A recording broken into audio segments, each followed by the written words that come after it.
Welcome to Tamil பட்டாளம். இன்னைக்கு நம்ம குரூப் 2A மெயின்ஸுக்கான ஃபுல் ரிவிஷன் வந்து பார்க்கலாம். இது உங்களுக்கு இப்போ எழுத போகிறவங்களுக்கு வந்து ரொம்ப யூஸ்ஃபுல்லாக இருக்கும். All the best. நல்லா எழுதுங்க, பொறுமையாக அட்டன் பண்ணுங்க.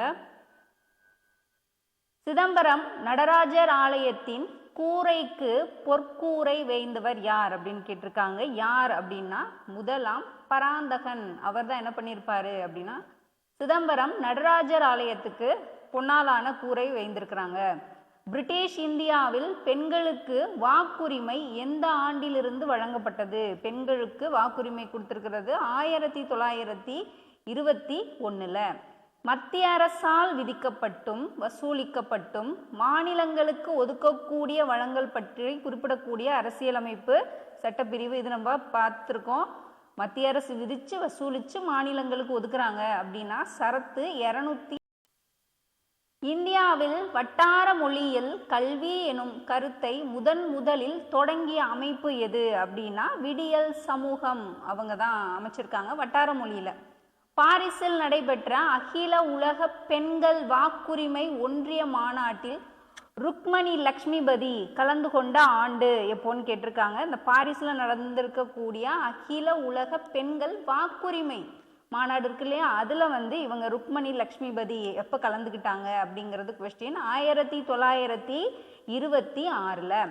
அறிவியல் மனநிலை பற்றி கூறும் சட்டப்பிரிவு எது சொல்லுது அப்படின்னா சட்டப்பிரிவு 51(a) தான் அறிவியல் பிரிவு வந்து சொல்லியிருப்பாங்க. அடிப்படை கடமைகளில் வந்து என்ன பண்ணியிருப்பாங்க, குறிப்பிட்டிருப்பாங்க.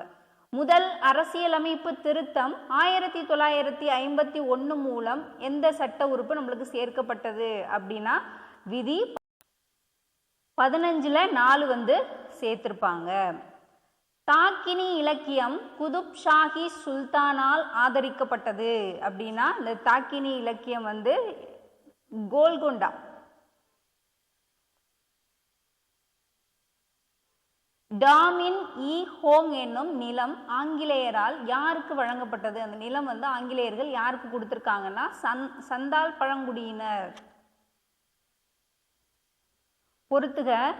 காங்கிரஸ் அமைச்சரவை பதவி விலகல் எப்போ அப்படின்னா 1939. நம்மளுக்கு தெரியும் ராஜாஜி வந்ததுக்கு அப்புறம் காங்கிரஸ் அமைச்சரவை பதவி விலகல் நடந்திருக்கும். நீல் சிலை சத்தியாகிரகம் அது எப்போ அகற்றியிருக்காங்க? 1927 அந்த சத்தியாகிரகம், அந்த சிலையை அகற்ற சொல்லி நடத்தியிருப்பாங்க. வெள்ளையனே வெளியேறு தீர்மானம் எப்போ நடக்குது அப்படின்னா 1942. சுதந்திர இந்தியாவின் மாகாண அரசாங்கம் எப்போ அப்படின்னா 1943. அப்போ ஆன்சர் வந்து 4-3-2-1. 1944 இந்திய அரசாங்கம் யாருடைய தலைமையின் கீழ் ஒரு திட்டத்துறையை ஏற்படுத்தியது அப்படின்னா ஜான் மத்தாய் அவங்களுடைய தலைமையின் கீழே ஒரு திட்டத்துறை வந்து ஏற்படுத்துறாங்க. 1933 ஸ்ரீவில்லிபுத்தூர் காவல் நிலையத்தில் வெடிகுண்டு வெடித்ததற்காக ஆங்கிலேய அரசால் கைது செய்யப்பட்டவர் யார் அப்படின்னா யார் கைது பண்ணியிருப்பாங்க? காமராஜர் கைது பண்ணியிருப்பாங்க. எப்போ? 1933 ஸ்ரீவில்லிபுத்தூர் காவல் நிலையத்தில் வந்து வெடிகுண்டு வச்சதுக்காக ஆங்கிலேய அரசால் வந்து என்ன பண்ணியிருக்காங்க? காமராஜரை 1933 அரெஸ்ட் பண்ணியிருக்காங்க, கைது பண்ணியிருக்காங்க. ஆன்சர் வந்து காமராஜர். தஞ்சாவூர் அகழ்வாராய்ச்சி. தஞ்சாவூர்ல அகழ்வாராய்ச்சியில் ரோமானிய மட்பாண்டங்கள். கீழையூர் அகழ்வாராய்ச்சி புத்த மதம் மையம். புத்த மதம் வந்து மையமாயிருக்கு. திருக்கம்புழியூர் அகழ்வாராய்ச்சி. திருக்கம்புழியூர் அகழ்வாராய்ச்சி அப்படின்னா காவேரியினுடைய கலாச்சாரம் தோன்றின இடம் வந்து சொல்லியிருக்காங்க. அங்கே வந்து இதெல்லாம் கிடைச்சிருக்கு, இந்த இடம் இதெல்லாம் இந்த கலாச்சாரம்லாம் தோன்றி இருக்கு அப்படிங்கிறப்போ காவிரியினுடைய கலாச்சாரம் திருக்கம்புழியூர் அகழ்வாராய்ச்சி மூலமாக நம்மளுக்கு தெரிஞ்சிருக்கு. உறையூர் அகழ்வாராய்ச்சி ரோமானியருக்கும் தமிழருக்கும் இடையே உள்ள வணிக தொடர்பு நடந்திருக்கு அப்படின்னு சொல்லிட்டு இந்த உறையூர் அகழ்வாராய்ச்சி மூலமாக என்ன பண்ணியிருக்காங்க, கண்டுபிடிச்சிருக்காங்க. அப்போ 1, 2, 4, 3. சிறிய அளவு தொழிற்சாலைகளுக்கு கடன் கிடைப்பதற்காக தொடங்கப்பட்ட குழு எந்த குழு அப்படின்னா சிறிய அளவு தொழிற்சாலைகளுக்கு கடன் கிடைக்கணும், சின்ன சின்ன தொழிற்சாலைகளுக்கு அப்படிங்கிறதுக்காக தொடங்கப்பட்டது என்னது? நாயக் குழு வந்து தொடங்கியிருப்பாங்க. ராஜ்மன்னார் குழு நம்மளுக்கு தெரியும், மத்திய மாநில உறவு ஏற்படுத்துறதுக்காக ஆரம்பிச்சிருப்பாங்க. தாராப்பூர் குழு எதுக்கு ஆரம்பிச்சிருக்காங்க? இந்த மூலதன கணக்குகள் மாற்றுத்திறனுக்காக ஆரம்பிச்சிருப்பாங்க. அர்ஜுன் சென் குப்தா குழு வந்து அமைப்பு சாரா துறை அதுக்காக ஆரம்பிச்சது தான் என்னது? அர்ஜுன் சென் குப்தா குழு. நம்மளுக்கு கேட்டிருக்கிறது சிறிய அளவு தொழிற்சாலைகளுக்கு கடன் கிடைக்கணும் அப்படின்னா நாயக் குழு. நீதிமன்றத்தில் குடியரசுத் தலைவருக்கு எதிரான குற்றவியல் நடவடிக்கைகளில் இருந்து பாதுகாப்பை பெறுறாங்க அப்படின்னு சொல்லிட்டு, இது எந்த அரசியலமைப்பு சொல்லுது அப்படின்னா எந்த சரத்து குறிப்பிடுது அப்படின்றப்ப ரொம்ப ஒரு முக்கியமான சரத்து, ஸ்பெஷலாக சிறப்பு சரத்துனே சொல்லப்படுற அளவுக்கு குடியரசுத் தலைவருக்கு அந்த குற்றவியல் நடவடிக்கைகள் இருந்து பாதுகாப்பு பெறதுக்காக 361 சரத்து 361.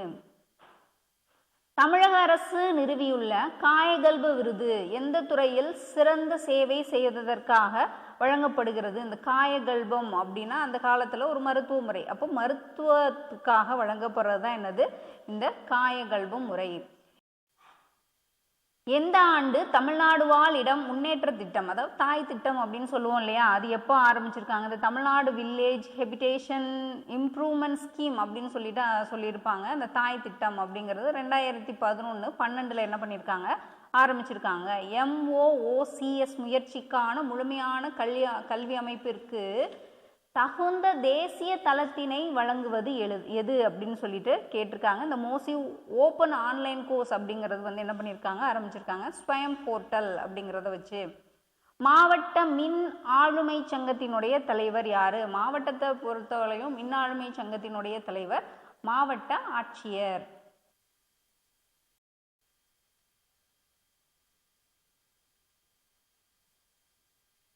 இந்திய குடிமை பணியாளரின் பணி பாதுகாப்பு நிமித்தமாக இந்திய அரசியலமைப்பு சட்டத்தில் எந்த பிரிவு உருவாக்கப்பட்டுள்ளது? இந்திய குடிமை பணியாளரினுடைய குடிமை பணி அப்படின்னு என்ன பண்ணிடுறது? எல்லாருமே 312 315 போயிடுறாங்க. அவங்களுடைய பணி பாதுகாப்பு நிமித்தமா இந்திய அரசியலமைப்பு சட்டத்தில் எந்த பிரிவு அப்படின்னா பிரிவு 311 தான் அதை பற்றி குறிப்பிடுது.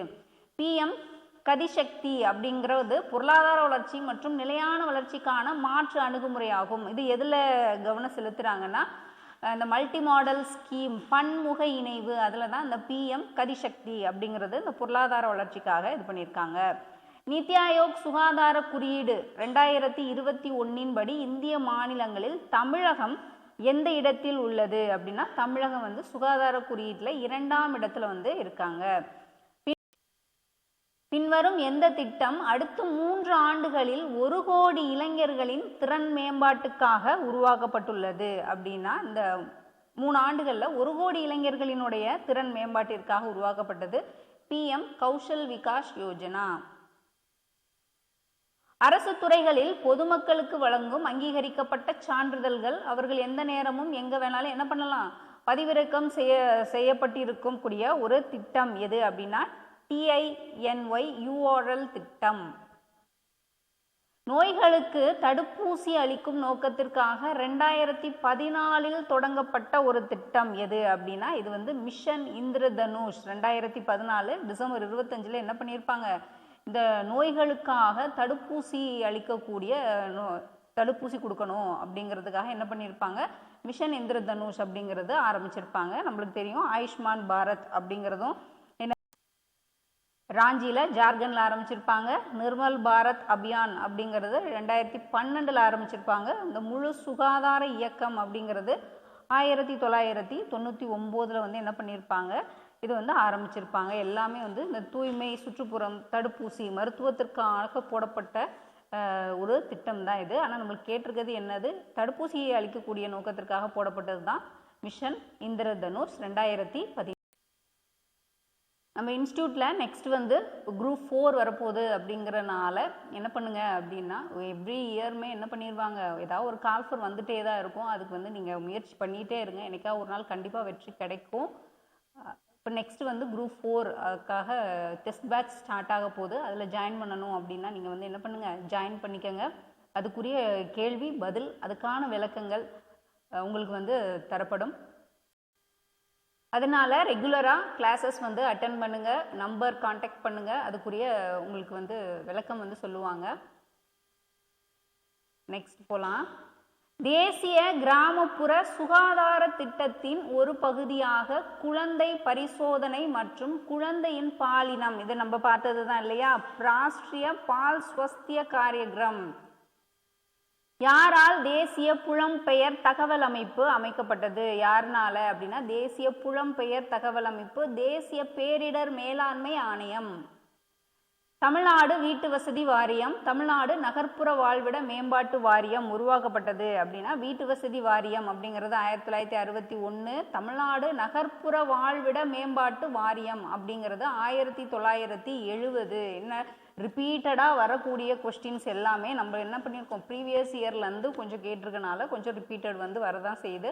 அது உங்களுக்கு திரும்ப திரும்ப கேட்கும்போது திரும்ப திரும்ப பார்க்கும்போது என்னாகுது அப்படின்னா நம்மளை அறியாமலேயே அதை வந்து நம்ம மெமரி பண்ண ஆகிடும், நம்ம மூளை வந்து அதை மனப்பாடம் பண்ண ஆரம்பிச்சிடும். அதனால ரிவிஷன் பண்ணுறது ரொம்ப ஒரு இம்பார்ட்டன்ட்.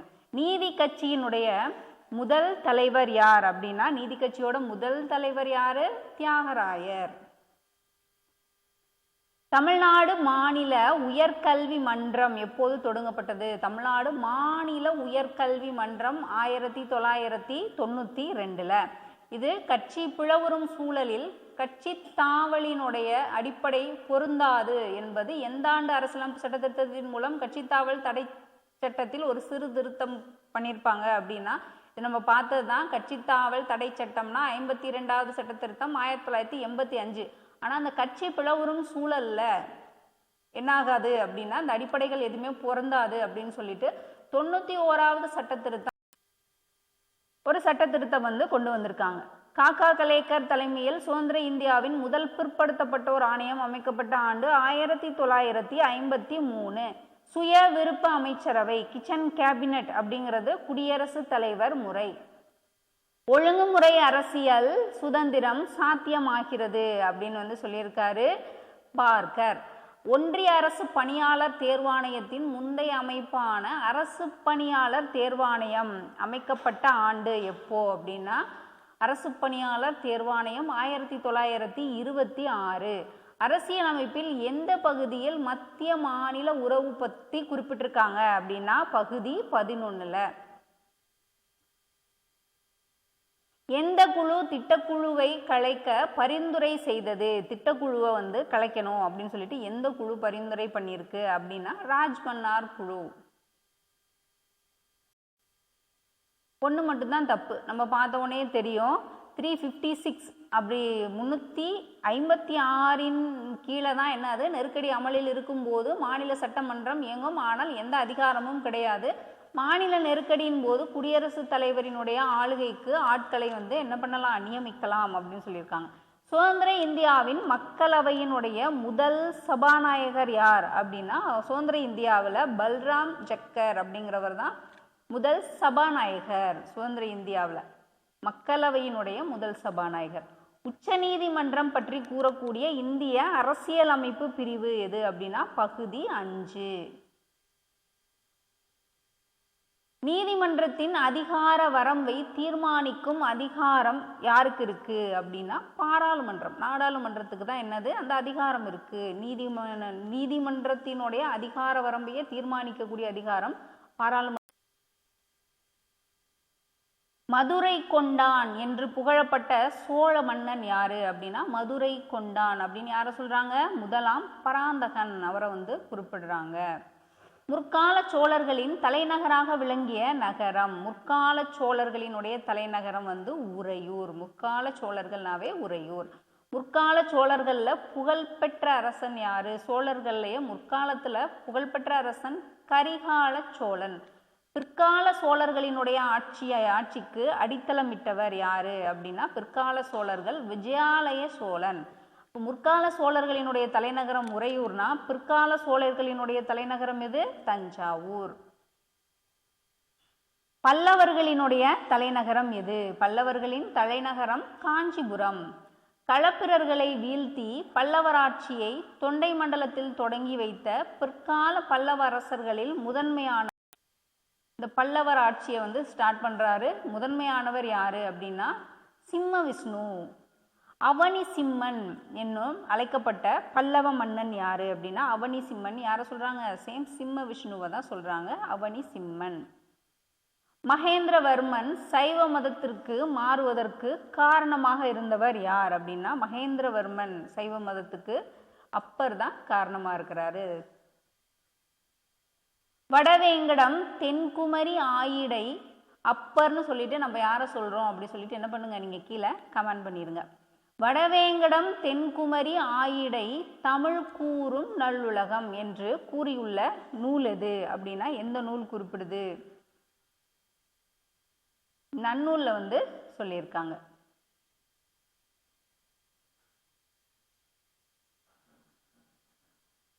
குமரி கண்டத்திற்கு முன்னதாக குமரி கண்டத்துக்கு முன்னாடியே அப்படின்னா அது என்ன கண்டம்? லெமூரியா கண்டம். சேரர்களின் முக்கிய துறைமுகம் அப்படின்னு எதை சொல்றாங்க? சேரர்களுடையது தொண்டி முசிறி குறிப்பிட்டிருக்காங்க. வரலாற்றுக்கு முந்தைய காலம் அப்படின்னு எதை சொல்றாங்க? இது ரெண்டையுமே குறிப்பிடுறாங்க. கற்காலம் உலோக காலம் ரெண்டுமே என்னது? வரலாற்றுக்கு முந்தைய காலம். உலோக காலம் எவ்வாறு அழைக்கப்படுதுன்னா இது எல்லாமே தான் உலோக காலம். செம்பு காலம், வெண்கல காலம், இரும்பு காலம்.